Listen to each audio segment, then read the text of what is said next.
copot seragam dan membela kepentingan rakyat soal RUU Cipta Kerja. Copot seragammu, Mas.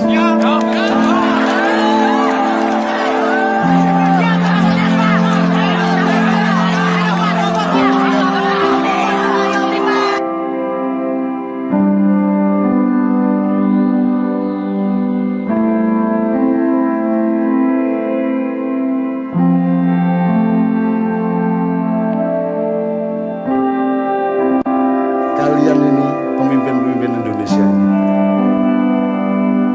yang mana yang tidak sempurna?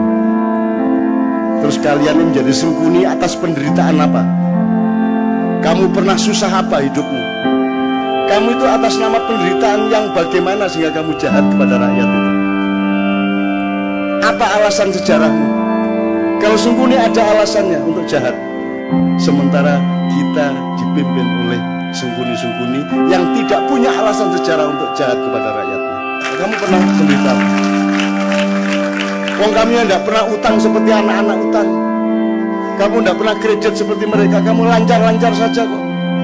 Gitu? Kamu juga anak orang yang tidak miskin, cukup kaya sehingga kamu bisa nyalon kok. Urusanmu sama uang-uang besar. Atas nama apa kamu jahat kepada rakyatmu? Apa alasan sejarahmu? Nah ini Indonesia ini, kamu itu menderita apa? Sehingga kamu kejamnya begitu rupa kepada rakyat. Kamu pernah menderita apa? Kamu pernah miskin apa? Karena kamu pernah puasa kayak apa? Kamu pernah tirakat apa? Kamu lancar-lancar semua kok. Kamu bisa membayar miliaran kok jadi pejabat. Apa alasanmu untuk jahat kepada rakyat?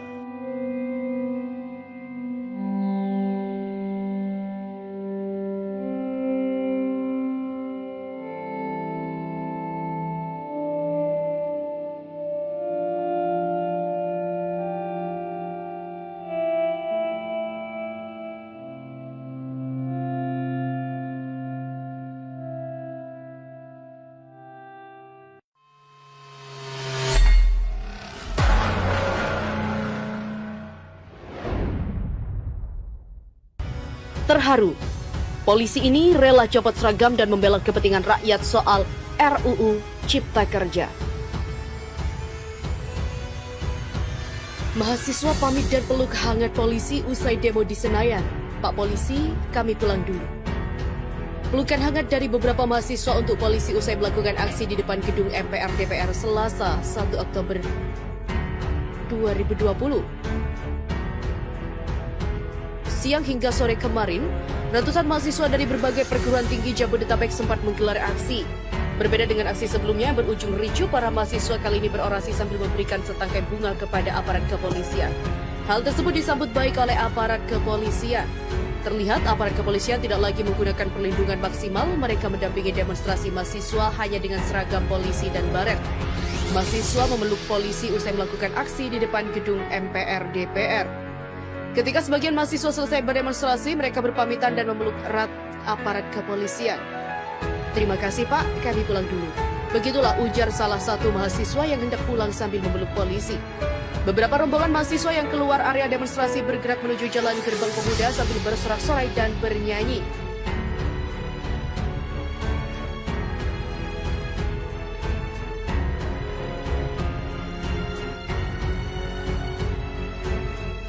Dan berikut ini adalah 9 fakta demo mahasiswa di sejumlah wilayah di tanah air. Anak pang dan juga pelajar ikut demo di Salatiga. Gabungan mahasiswa Universitas Kristen Satya Wacana UKSW STAMA dan IAIN Salatiga dan puluhan anak pang menggelar aksi unjuk rasa di gedung DPRD Kota Salatiga pada Senin kemarin. Salah seorang anak pang yang turut berorasi, Yuka, menyoroti tindakan represif aparat dan pasal pemidanaan gelandangan. Negara terlalu campur tangan dalam urusan pribadi rakyatnya, sementara hal-hal yang menguras kekayaan negara diserahkan pada korporasi hingga kapitalisme menggurita. Sementara itu, Christian Prabowo, salah satu pelajar, mengaku memanfaatkan libur sekolahnya dengan ikut aksi bersama mahasiswa. Yang kedua adalah ibu hamil tertembak saat demo di Kendari. Putri 23 tahunnya sedang hamil 6 bulan tertembak di bagian paha belakang sebelah kanan saat tidur di rumahnya di Jalan Supu Yusuf, Kelurahan Lahun Dape, Kecamatan Kendari Barat, Kota Kendari, Sulawesi Tenggara. Di hari yang sama, aksi unjuk rasa di gedung DPRD Sulawesi Tenggara juga berakhir ricuh.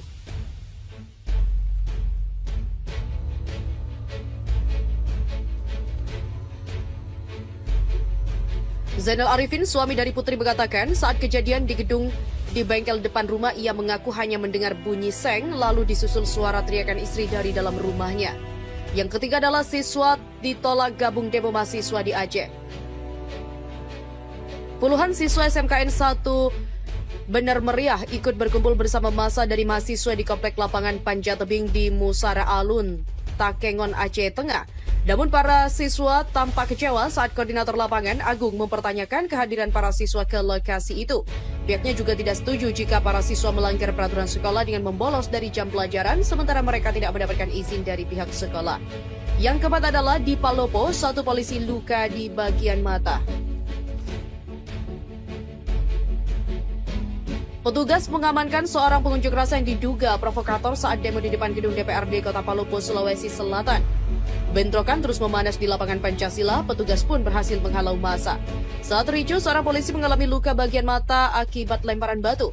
Korlap aksi Al-Ghazali mengatakan unjuk rasa ini dilakukan untuk menolak undang-undang yang baru saja disahkan dan meminta kepada Presiden RI untuk mengevaluasi Kapolri serta Menko Polhukam. Yang kelima adalah di Samarinda, 3 anggota DPRD dikurung massa. 3 anggota DPRD Kalimantan Timur atau Kaltim dikurung dalam kerumunan massa saat aksi demo di depan gedung DPRD Kalimantan. Mereka adalah Rusman Yakub P3, Sarkawi Golkar, dan Syafruddin PKB yang menyambangi massa yang tengah berorasi. Karena tidak diberi kesempatan bicara, mereka kembali ke areal gedung Dewan. Di saat yang bersamaan, massa membuat barisan barikade dan berdiri bersimpul menutup jalur untuk mereka. Beberapa personil polisi dan Satpam DPRD keluar dari barisan menjemput ketiganya dari kerumunan massa. Yang keenam adalah di Bandung, demonstran robohkan pagar gedung Dewan. Aksi unjuk rasa di Jalan Diponegoro, Kota Bandung, Jawa Barat kembali ricuh. Sekitar pukul 17:10 waktu Indonesia Barat, massa gabungan terlibat gesekan dengan aparat keamanan yang berada di gedung DPRD Jabar.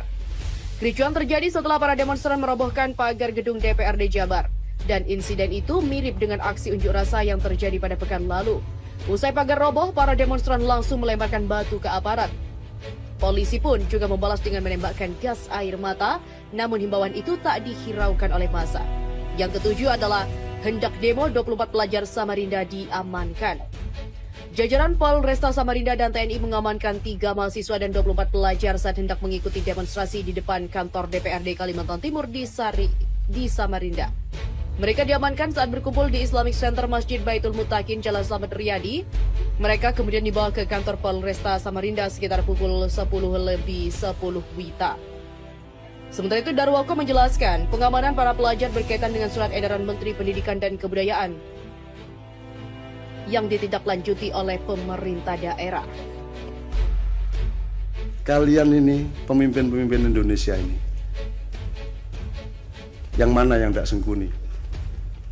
Terus kalian ini menjadi sengkuni atas penderitaan apa? Kamu pernah susah apa hidupmu? Kamu itu atas nama penderitaan yang bagaimana sehingga kamu jahat kepada rakyat itu? Apa alasan sejarahmu? Kalau sengkuni ada alasannya untuk jahat. Sementara kita dipimpin oleh sengkuni-sengkuni yang tidak punya alasan sejarah untuk jahat kepada rakyatnya. Kamu pernah menderita apa? Wong kami yang tidak pernah utang seperti anak-anak utang. Kamu tidak pernah kredit seperti mereka. Kamu lancar-lancar saja kok. Ya toh? Kamu juga anak orang yang tidak miskin, cukup kaya sehingga kamu bisa nyalon kok. Urusanmu sama uang-uang besar. Atas nama apa kamu jahat kepada rakyatmu? Apa alasan sejarahmu? Nah ini Indonesia ini, kamu itu menderita apa? Sehingga kamu kejamnya begitu rupa kepada rakyat. Kamu pernah menderita apa? Kamu pernah miskin apa? Karena kamu pernah puasa kayak apa? Kamu pernah tirakat apa? Kamu lancar-lancar semua kok. Kamu bisa membayar miliaran kok jadi pejabat. Apa alasanmu untuk jahat kepada rakyat?